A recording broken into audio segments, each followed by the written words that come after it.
I'm Gabby Gressel, and this is Crash Course. Today we're going to be talking about Everything Inside by Edward Danticat, a Haitian American writer who was born in Haiti and moved to America at the age of 12.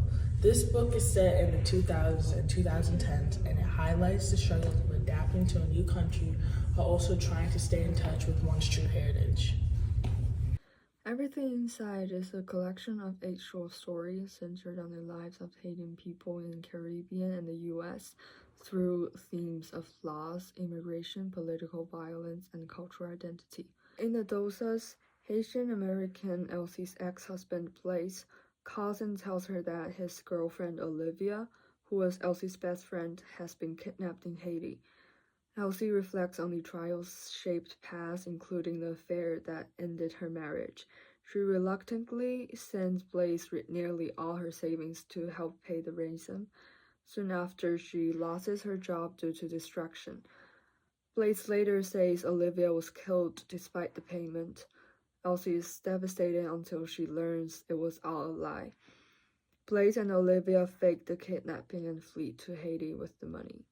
In the story in the old days, the narrator, Nadia, receives a call from her father's wife, informing her that Maurice is on his deathbed. Nadia believes her father abandoned her, but her mother later reveals that he never knew of her and left her to go rebuild Haiti after the dictatorship. Nadia chooses to visit him before he dies, and upon arrival, Maurice's wife offers her lemonade and shares details about Maurice's life, including that he learned about Nadia as a teenager but prioritized helping children in Haiti. Unfortunately, Maurice dies just before Nadia arrives. His wife reflects on how, in the old days, children of the deceased announced their deaths. Nadia imagines herself leading mourners in honor of the king.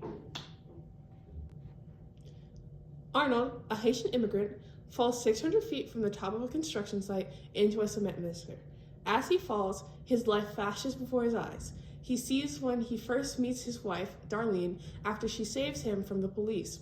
He sees his son, Paris, getting ready for his kindergarten graduation. As the cement mixer tears him apart, Arnold's spirit says goodbye to Darlene and Paris, promising to lead Darlene back to the beaches to help more Haitian immigrants. Hello. Some of the authorial choices that Edward Danticat explores throughout her novel is perspective, time frame, imagery, symbolism, and character development. These authorial choices will be further analyzed later in the video. Edward Danticat's Everything Inside dives deep into the struggles of Asian immigrants, exploring themes of displacement, grief, and identity. Generational traumas lingers, choices come with consequences, and betrayal is just as common as sacrifice.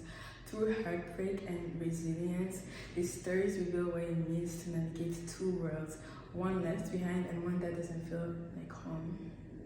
So in this part of the video, I will be analyzing prompt 27, compare the ways in which at least 2 works you've studied portray individual weakness. The 2 works I will be utilizing are Everything Inside by Edward Danticat and The Other Wes Moore by Wes Moore. The specific short story I'll be analyzing is Dosas, which was a short story within Everything Inside. For the sake of the analysis, Wes will be the other Wes, and then Moore will be referred to as the author. So first, when given a question like that, you have to ask how you interpret weakness. In this video, I interpret weakness as personal and internal weakness. So, and then The Other Wes Moore, written by Wes Moore, is a story following two people with the same name who had 2 different paths in life. So the thesis is Danticat and Moore utilized perspective and irony to display personal weakness. Moore uses plot to show susceptibility to engage in negative habits, while Danticat uses flashbacks to show quickness to forgive people who wrong them. So in Dosas, Danticat uses free and direct discourse, flashbacks, and irony, while Moore utilizes dual perspective, irony, and plot. And that's just some of the literary devices that they use. And the main part that I will recap is Danticat uses flashbacks, and there was this part specifically on page 16 and 17 in Dose and Everything Aside where Elsie just got off the phone with Blaze telling him she had $5,000, and right before that she had a flashback to and then she had a flashback when Blaze left her for Olivia and she saw Olivia sitting in the car, and that was a flashback even after she decided to trust them, and that shows her weakness, that even though she was hurt once, she was willing to help her friend that got kidnapped, and that shows that she was susceptible to manipulation by them. And then for more, using using actually irony in the moment where Wes was decided to go back into the drug business. He had a chance. He was given a chance to change his life, but then he, ironically, even after that, ended up going right back into drugs. Like when he was a kid, he was in drugs, and then now back after trying to have a better life, he just went right back. So that's two examples where Danticat and Moore utilized certain specific literary devices to show personal weakness. Thank you. In this question, I interpreted individuals' weakness as physical weakness. In both The Gift and Their Eyes Were Watching God, physical weakness is shown as something that affects people deeply, not only their bodies, but also how they feel and how they treat others. In The Gift, Thomas lost a leg in Haiti's earthquake, and this physical weakness clearly changed him. He's angry and harsh to his lover, Anika. Even though he survived in the earthquake, it is clear that losing his wife and daughter and part of his body made him feel powerless. He hides this by acting tough and even cruel to Anika. When Anika gives him a personal drawing as a gift, he rejects it and showing that he doesn't want to deal with the emotions behind his physical pain. His weakness is not just his leg, but how he refuses to deal with his emotions. In Their Eyes Were Watching God, Tea Cake's physical weakness comes up when he gets sick from rabies after the hurricane.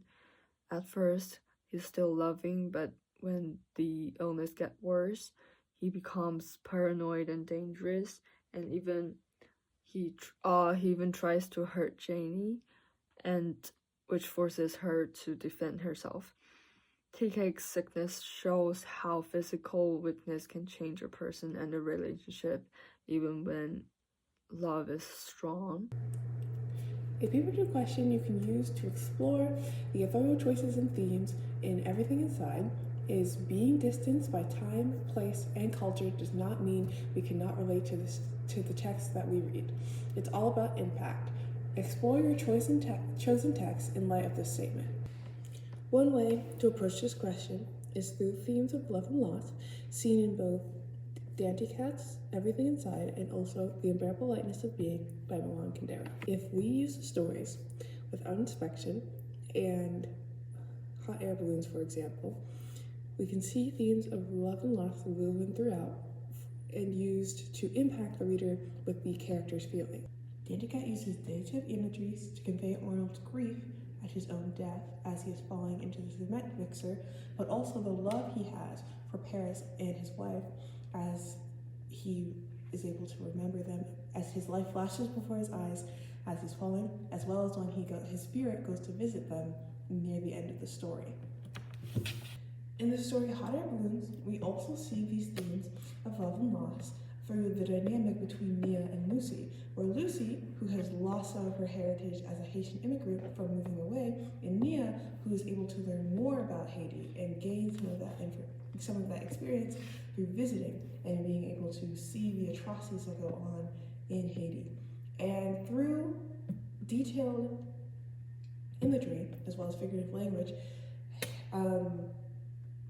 Dantica is able to impact the reader with that experience from Mia's perspective, while also giving a positive and loving perspective through Lucy's description.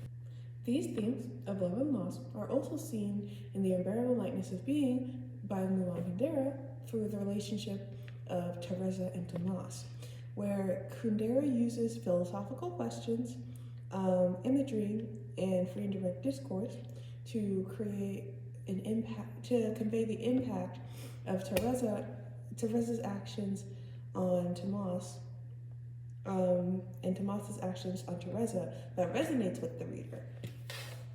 You can never go home again. This idea deeply resonates with Sunrise, Sunset, and Handmaid's Tale by Margaret Atwood. In both stories, home is not just a place, it's an identity, a sense of belonging that can be stripped away. In Sunrise, Sunset, her grandmother's memory loss erases her connection to her home. She forgets her past life, her traditions, even her own family. Dantica uses authorial choices such as symbolism, like her confusion during her daughter's baby shower. And this is to show how time and mental illness can create a sort of emotional exile. Similarly, in The Handmaid's Tale, Offred is physically removed from her past life and her home.